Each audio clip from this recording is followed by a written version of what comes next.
그때 여호수아가 르우벤 사람과 갓 사람과 므낫세 반지파를 불러서 그들에게 이르되 여호와의 종 모세가 너희에게 명령한 것을 너희가 다 지키며 또 내가 너희에게 명령한 모든 일에 너희가 내 말을 순종하여 오늘까지 날이 오래도록 너희가 너희 형제를 떠나지 아니하고 오직 너희의 하나님 여호와께서 명령하신 그 책임을 지키도다. 이제는 너희의 하나님 여호와께서 이미 말씀하신 대로 너희 형제에게 안식을 주셨으니 그런즉 이제 너희는 여호와의 종 모세가 요단 저쪽에서 너희에게 준 소유지로 가서 너희의 장막으로 돌아가되 오직 여호와의 종 모세가 너희에게 명령한 명령과 율법을 반드시 행하여 너희의 하나님 여호와를 사랑하고 그의 모든 길로 행하며 그의 계명을 지켜 그에게 친근히 하고 너희의 마음을 다하며 성품을 다하여 그를 섬길지니라 하고 여호수아가 그들에게 축복하여 보내매 그들이 자기 장막으로 갔더라. 므낫세 반지파에게는 모세가 바산에서 기업을 주었고 그 남은 반지파에게는 여호수아가 요단 이쪽 서쪽에서 그들의 형제들과 함께 기업을 준지라. 여호수아가 그들을 그들의 장막으로 돌려보낼 때 그들에게 축복하고 말하여 이르되 너희는 많은 재산과 심히 많은 가축과 은과 금과 구리와 새와 심히 많은 의복을 가지고 너희의 장막으로 돌아가서 너희의 원수들에게서 탈취한 것을 너희의 형제와 나눌지니라 하매. 하나님의 말씀입니다. 하나님께 감사합니다. 우리는 오랜 기간 동안 여호수아서를 살피고 있습니다.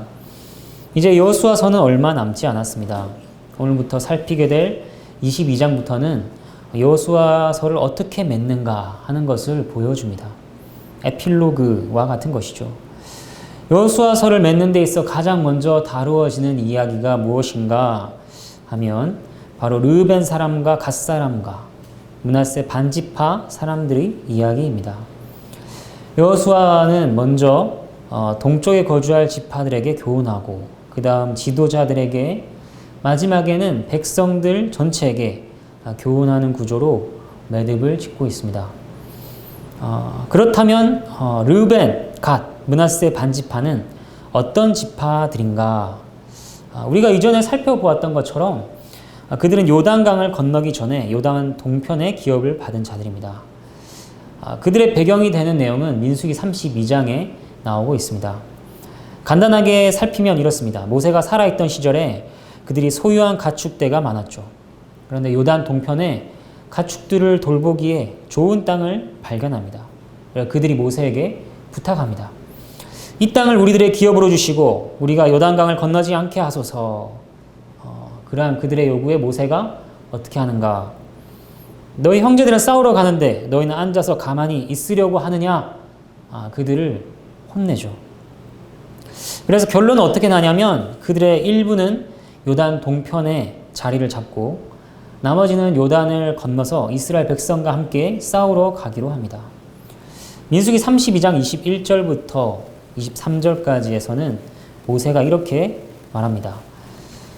너희가 다 무장하고 여호와 앞에서 요단을 건너가서 여호와께서 그의 원수를 자기 앞에서 쫓아내시고 그 땅이 여호와 앞에 복종하게 하시기까지 싸우면 여호와 앞에서나 이스라엘 앞에서나 무지하여 돌아오겠고 이 땅은 여호와 앞에서 너희의 소유가 되리라마는 너희가 만일 그같이 아니하면 여호와께 범죄함이니 너희 죄가 반드시 너희를 찾아낼 줄 알라. 이렇게 모세가 그들에게 말합니다. 무시무시한 말씀이죠. 그 땅이 여호와 앞에 복종하게 하시기까지 싸우지 않으면 너희는 돌아올 수 없다. 그렇게 하지 않으면 죄를 짓는 것이고 그 죄가 반드시 너희를 찾아낼 것이다. 이런 말씀 앞에 그 지파들은 이스라엘과 함께 싸우는 운명 공동체가 되었습니다. 싸우되 어느 정도까지 하고 중간에 돌아가는 것이 아니라 온 이스라엘과 함께 마지막까지 싸워야 하는 그런 임무가 주어졌습니다. 그리고 지금 자신들의 가족을 떠나 온 이스라엘과 함께 전쟁을 치른 지 꽤 오랜 시간이 흐르고 오늘 본문에 이르렀습니다. 1절부터 3절까지 본문의 말씀을 한번 살펴보겠습니다.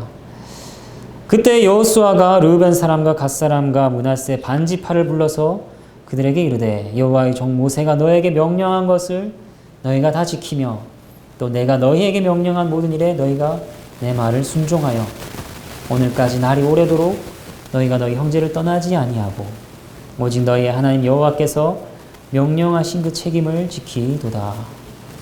1절부터 3절까지는 르우벤, 갓, 므낫세 반지파가 수고한 것, 그것에 대해서 인정하는 내용이 나오고 있습니다.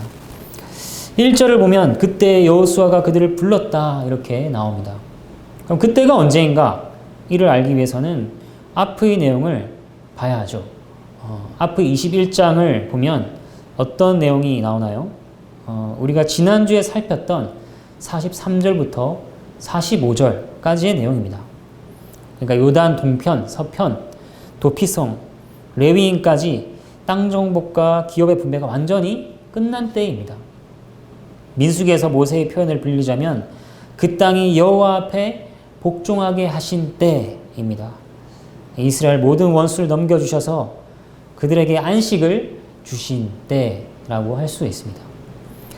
이런 때 여호수아가 그들을 불러 뭐라고 하나요? 2절 말씀을 보면 너희가 모세의 명령을 다 지켰다. 그리고 너희가 나의 명령에 순종했다. 모세의 명령 우리가 좀 전에 살폈죠. 그리고 여호수아의 명령은 여호수아 1장에 나옵니다. 14절, 1장 14절 15절인데 모세의 명령과 같은 내용입니다. 읽어보면 이렇습니다. 너희의 처자와 가축은 모세가 너희에게 준 요단 이쪽 땅에 머무르려니와 너희 모든 용사들을 무장하고 너희의 형제보다 앞서 건너가서 그들을 돕되 여호와께서 너희를 안식하게 하신 것 같이 너희의 형제도 안식하며 그들도 너희의 하나님 여호와께서 주시는 그 땅을 차지하기까지 하라. 그리고 너희는 너희 소유지 곧 여호와의 종 모세가 너희에게 준 요단 이쪽 해 돋는 곳으로 돌아와서 그것을 차지할지니라. 이렇게 여호수아가 명령했습니다.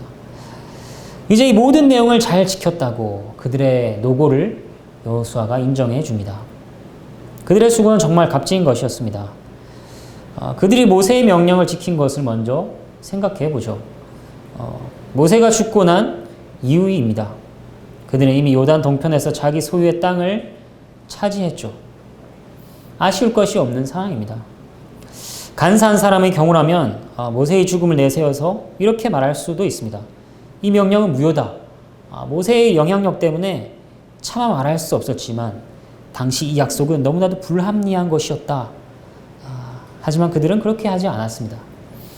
모세가 죽고 난 이후에도 신실하게 그의 명령을 지킨 것이죠. 그리고 여호수아의 명령을 지켰다. 이것은 무엇입니까? 그들이 모세는 죽었고 당신이 후계자로 세워졌다지만 우린 당신 권위를 인정할 수 없어. 이렇게 말하며 무시할 수도 있지 않았을까요? 그런데 그들은 여호수아에게 순종함으로써 그의 권위를 인정해야 한다 하는 것을 보여주었습니다. 그리고 3절에서 여호수아의 칭찬이 이어집니다.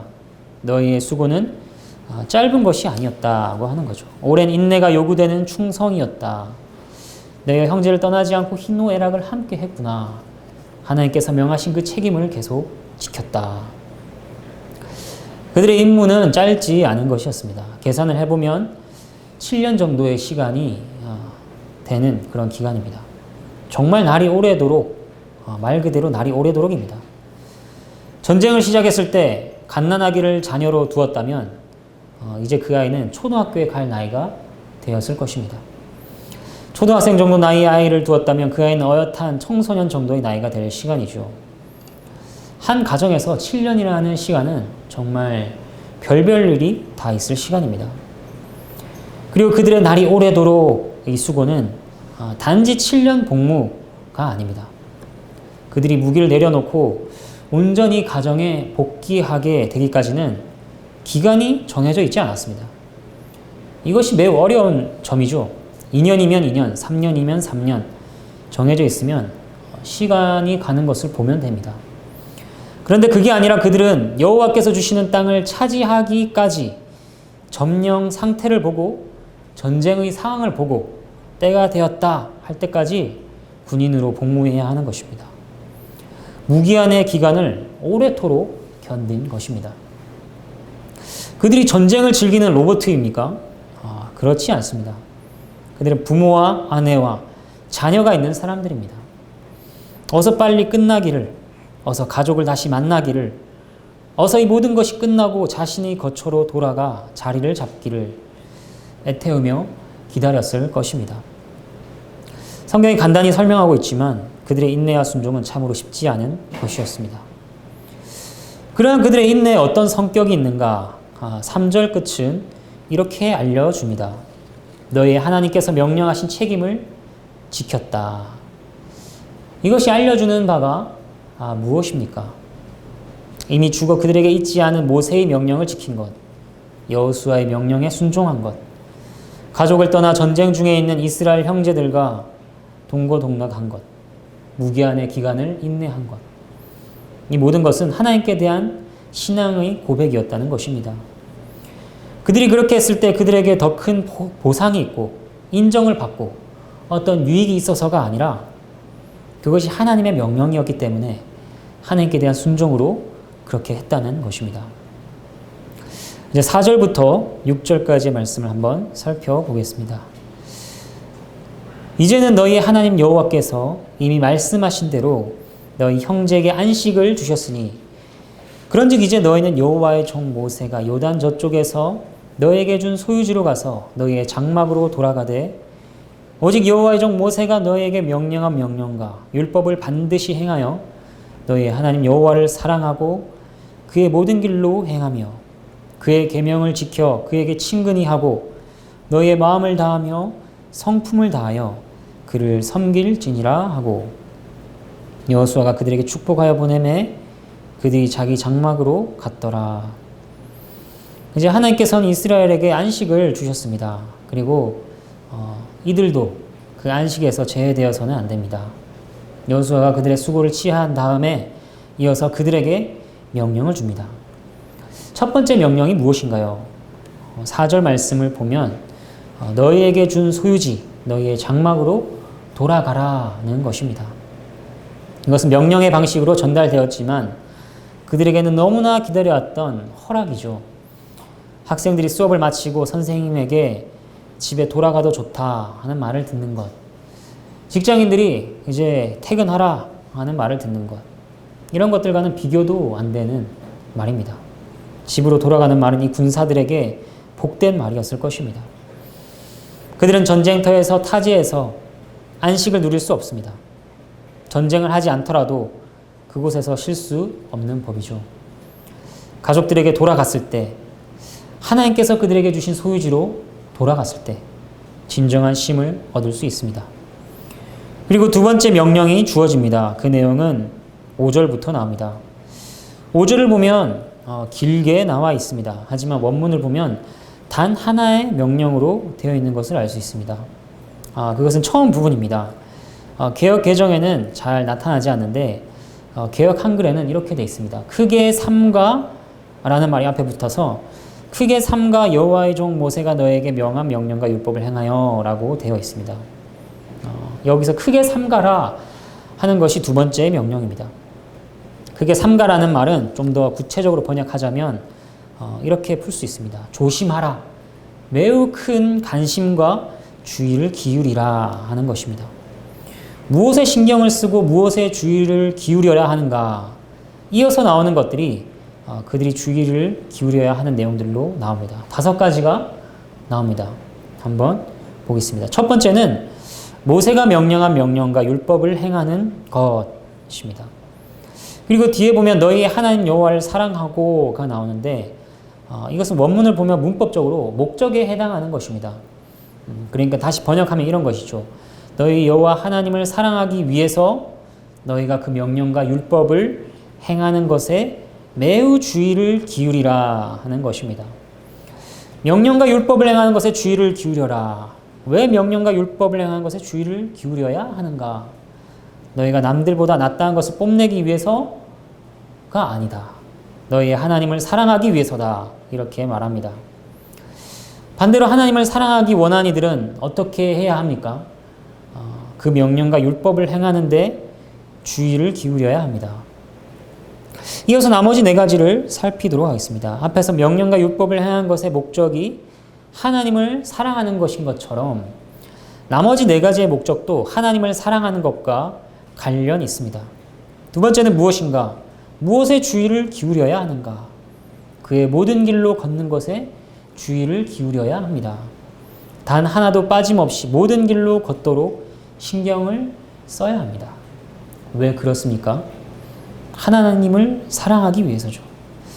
그리고 세 번째는 그의 계명을 지키는 것에 주의를 기울이라 말합니다. 이 계명이라는 말은 앞에 명령과 율법을 행하라 할 때 명령과 같은 단어입니다. 반복하여서 강조하고 있습니다. 그리고 네 번째는 그에게 친근히 하는 것에 주의를 기울이라 합니다. 이 친근히 하다 이 단어는 착 달라붙어 있다 하는 뜻을 가지고 있습니다. 남편과 아내가 합하여 둘이 한 몸이 된다 할 때 합하여와 같은 단어입니다. 애정과 충성을 가지고 하나님께 밀착되는 것에 주의를 기울이라는 것이죠. 그리고 다섯 번째는 온 마음과 온 성품을 다하여 그를 섬기는 것에 주의를 기울이라고 합니다. 이는 그를 섬기는 데 있어서 일부가 아니라 전 인격, 전 존재 자체를 동원하여서 섬기기를 신경 쓰라는 말입니다. 이런 여호수아의 명령들은 새로운 것이 아닙니다. 이미 그들에게 주셨고 그들도 알고 있던 명령이죠. 그러나 여호수아는 마치 집을 떠나는 자식을 걱정하는 부모처럼 이들이 돌아가서 하나님을 떠나지는 않을까, 그들의 마음이 풀어져서 하나님을 의지하지 않으면 어떻게 하나, 자만하지는 않을까, 우상을 섬기지는 않을까, 애정으로 그들에게 간절하게 명령하고 있는 것입니다. 그리고 이 명령은 반복의 반복을 거듭할 만큼 가장 중요한 것이기도 합니다. 여호수아는 그들에게 명령한 다음 그들을 축복하여 보내고 그들은 각 처소로 갑니다. 7절과 8절 말씀을 한번 살펴보겠습니다. 므낫세 반지파에게는 모세가 바산에서 기업을 주었고 그 남은 반지파에게는 여호수아가 요단 이쪽 서쪽에서 그들의 형제들과 함께 기업을 준지라. 여호수아가 그들을 그들의 장막으로 돌려보낼 때 그들에게 축복하고 말하여 이르되 너희는 많은 재산과 심이 많은 가축과 은과 금과 구리와 새와 심이 많은 의복을 가지고 너희의 장막으로 돌아가서 너희의 원수들에게서 탈취한 것을 너희의 형제와 나눌지니라 하매. 7절과 8절은 그들의 기한에 대해서 부가적인 내용을 다룹니다. 하나는 므낫세 지파의 기업에 대한 설명입니다. 므낫세 반지파는 모세에게 요단 동쪽에서 기업을 받았다. 그리고 다른 지파는 여호수아에게 요단 서쪽에서 기업을 받았다 하는 내용을 다룹니다.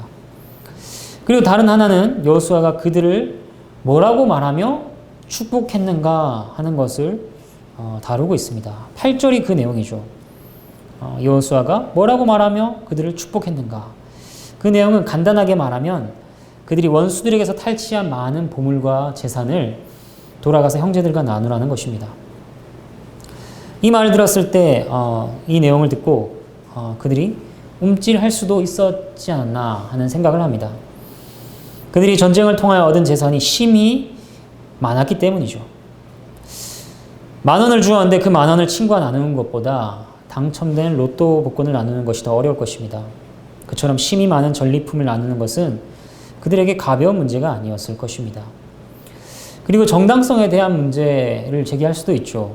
우리가 7년 동안 가족을 떠나 힘들게 싸우고 얻은 것들인데 전쟁의 위협과 수고도 하지 않은 자들에게 전리품을 나누는 것이 합당한가? 이렇게 질문할 수 있기 때문입니다. 물론 그들이 이러한 말들로 여호수아에게 답하지는 않았습니다. 하지만 이것이 과연 합당한가 하는 것을 알기 위해 우리는 성경에 나오는 전리품 나누는 장면들을 좀 더 찾아보도록 하겠습니다. 먼저 민수기 31장의 내용입니다. 한번 찾아보겠습니다. 민수기 31장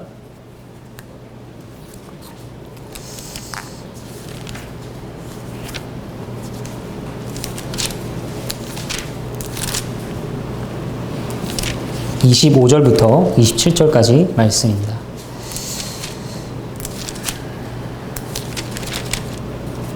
(248페이지) 여간에 있습니다.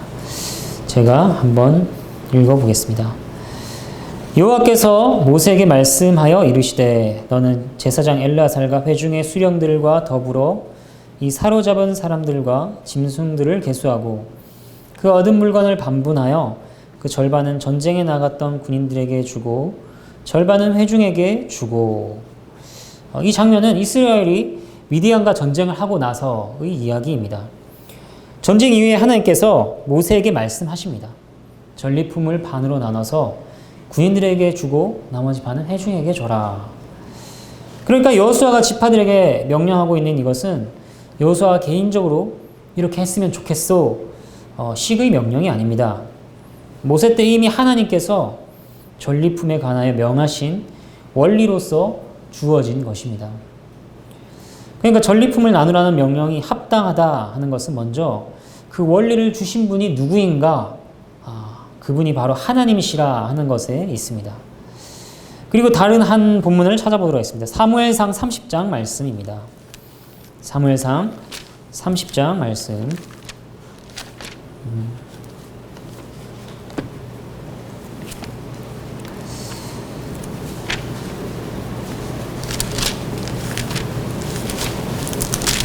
사무엘상 30장 22절부터 25절까지를 한번 살펴보겠습니다. 제가 읽도록 하겠습니다. 다윗과 함께 갔던 자들 가운데 악한 자와 불량배들이 다 이르되 그들이 우리와 함께 가지 아니하였은즉 우리가 도로 찾은 물건은 무엇이든지 그들에게 주지 말고 각자의 처자만 데리고 떠나가게 하라 하는지라. 다윗이 이르되 나의 형제들아 여호와께서 우리를 보호하시고 우리를 치러 온 그 군대를 우리 손에 넘기셨은즉 그가 우리에게 주신 것을 너희가 이것이 못하리라. 이 일에 누가 너희에게 듣겠느냐. 전장에 내려갔던 자의 분깃이나 소유물 곁에 머물렀던 자의 분깃이 동일할지니 같이 분배할 것이니라 하고. 그날부터 다윗이 이것으로 이스라엘의 율례와 규례를 삼았더니 오늘까지 이르니라. 이 장면은 어떤 장면이냐 하면 다윗이 자리를 잠깐 비운 사이에 아말렉 사람들이 쳐들어와서 성읍을 약탈해 갔습니다. 그래서 다윗이 급하게 그의 군대와 함께 그들을 쫓아가죠. 600명이 출발했는데 얼마나 내달렸던지 200명은 탈진하여서 중간에 멈춥니다. 그리고 나머지 400명이 끝까지 쫓아가죠. 결국 기습으로 그들을 쳐부수고 빼앗겼던 가족들과 물건들은 찾아옵니다. 그런데 다윗과 함께 했던 그 400명 중에 몇몇이 이렇게 다윗에게 얘기하는 것이죠. 우리와 함께 마지막까지 적들을 추격하지 않았던 자들에게는 물건은 주지 말고 가족만 데리고 가게 하라. 이에 대해 다윗이 뭐라고 하는가요? 23절 말씀. 형제들아 하나님께서 우리를 보호하시고 그들을 우리 손에 넘기셨는데 그가 우리에게 주신 것이 아니냐. 그렇게 해서는 안 된다. 전쟁을 하러 간 자나 소유물 곁에 있던 자가 동일하게 나눠야 한다. 그러니까 다윗의 말을 통하여 알 수 있는 것은 무엇입니까? 전리품이란 수고로 얻은 것 이전에 하나님께서 주신 것이다 하는 것입니다. 너희가 어떻게 전투에 살아남았느냐? 하나님께서 보호하셨기 때문이다. 너희가 어떻게 적들을 무찔렀는가? 하나님께서 너에게 넘기신 것이다. 이것을 인정하라는 것입니다. 이러한 원리가 여호수아의 명령에도 동일하게 들어있는 것 아니겠습니까? 그대들이 7년 동안 수고한 것을 알고 있어. 그런데 그분이 여러분을 보호하여 지금까지 살아있고 그분이 여러분으로 적들을 이기게 하신 것을 인정한다면 또 그대들이 가진 것이 그분이 주신 것을 인정한다면 전리품을 나누시오. 또한 남아있던 자들도 논 것이 아니라 각자의 역할을 수행하며 수고하지 않았소. 무엇보다 그대들의 형제이니 재산을 나누시오. 이렇게 말하는 것입니다. 그렇게 전쟁을 마치고 돌아가는 그들에게 전리품을 나누라는 명령은 하나님과 사람 앞에 겸손을 요구하는 명령이었습니다. 이제 본문을 통하여 얻게 되는 몇 가지 교훈과 적용을 한번 살펴보겠습니다.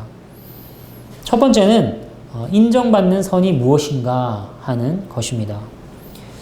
본문을 통하여 르우벤, 갓, 므낫세 반지파의 수호가 어떠한 것이었는지를 우리가 간략하게 살폈습니다. 그들은 이전에 지도자였던 모세에게 그리고 지금 지도자인 여호수아에게 충성된 자들이었습니다. 그들은 오랜 기간의 전쟁을 인내한 자들이었고 가정을 떠나기까지 희생을 감수했습니다. 그런데 충성과 인내와 희생, 이 모든 덕들의 토대가 무엇인가? 하나님의 명령에 대한 순종이었다 하는 것을 우리가 살폈죠. 인정받는 선이라고 하는 것은 이런 것입니다. 세상에서는 악인이라 할지라도 그에게 충성스럽거나 인내하거나 희생하는 모습이 있다면 그 자체에 대해서는 높이 평가하는 경우가 있습니다. 그는 악인이었다. 그러나 그의 충심은 부정할 수 없는 대단한 것이었다. 라든지 아니면 그는 실수가 많고 부족하지만 그의 인내와 희생은 놀라운 것이었다. 이렇게 그 덕스러운 모습 자체에 대하여는 부정하지 않고 좋게 말하는 경우가 있습니다. 하지만 성경이 우리에게 알려주는 인정은 그 성격이 다른 것입니다. 세상이 인정하는 기준과는 다른 것이죠. 충성, 인내, 희생, 그 자체를 높이는 것이 아니라 그것이 하나님의 말씀에 대한 순종이었는가 하는 것을 보는 것입니다. 하나님께서는 그것을 보시고 판단하시며 그것으로 인정하십니다. 세상 모든 사람들이 인정하더라도 하나님의 말씀에 대한 순종으로서 한 것이 아니라고 한다면 아무것도 아닙니다. 그 자체에 어느 정도의 가치가 있는지 모르겠으나 분명한 것은 신앙의 동기야, 신앙의 목적으로서 또 말씀의 방식으로서 한 것이 아니라고 한다면 그것은 마지막 날 하나님 앞에서 불타버릴 먼지에 불과한 것입니다. 반면에 세상 모든 사람들이 인정하지 않고 비난할지라도 하나님의 말씀에 대한 순종으로서 한 것이라고 한다면 어떻게 되겠습니까? 사람들이 그것은 너무 어리석은 모습이다. 혐오스러운 모습이다. 비난할지라도 하나님께는 길이길이 인정받을 모습입니다. 그것이 완전한 것은 아니죠. 하지만 그리스도께서 허물을 덮으신 사람은 그의 죄악과 함께 그의 순종에 있는 부족함도 덮음을 받습니다. 그 다음으로 물을 것은 우리가 가장 신경을 쓰고 주의를 기울여야 하는 것이 무엇인가 하는 것입니다. 돌아간 자들에게 여호수아가 명령한 것을 요약하면 하나님께 순종하는 데 주의를 기울여야 한다 하는 것이었죠. 우리는 본문을 통해서 왜 하나님의 계명과 율법을 행하고 그 모든 길로 걷는 것을 신경 써야 하는가? 왜 그 계명에 주의를 기울이고 그에게 붙어서 그를 섬기는 데 주의해야 하는가를 살폈습니다. 그것은 바로 하나님을 사랑하기 위해서였습니다. 이것은 예수님께서 하신 말씀과 다르지 않죠. 요한복음 14장 15절 말씀, 너희가 나를 사랑하면 나의 계명을 지키리라. 또 요한 1서 5장 3절은 이렇게 말합니다. 하나님을 사랑하는 것은 이것이니 우리가 그의 계명들을 지키는 것이라. 여러분이 누군가를 좋아하고 있다고 생각해 봅시다. 그런데 그 사람이 무엇을 좋아하고 싫어하는지 관심이 없다면 정말 그 사람을 좋아하고 있다고 말할 수 있을까요? 그 사람이 어떤 행동을 좋아하고 어떤 행동을 싫어하는지 주의를 기울이지 않고 그저 자신이 좋아하는 대로만 행동한다면 그것이 정말 상대를 좋아하는 것이라 할 수 있겠습니까? 하나님 사랑하는 것도 마찬가지입니다.